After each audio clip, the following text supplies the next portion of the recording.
वर्षाणि ब्रह्मादिषष्टि संवत्सराणां मध्ये उत्तमाने शुद्धादिनानि संवत्सरे श्रीसूर्य उत्तरायणे शिशिरितो महामङ्गलप्रदे मासोत्तरे मासे पौषमासे कृष्णपक्षे अमावास्यायां शुभपुण्यवादित्यवासरे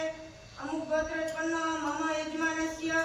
जसुबेन चंदुभाई सोनी स्थळ अमदावाद स्थितेषु सुस्वास्थ्य निमित्ते श्रीमद् भागवत महापुराण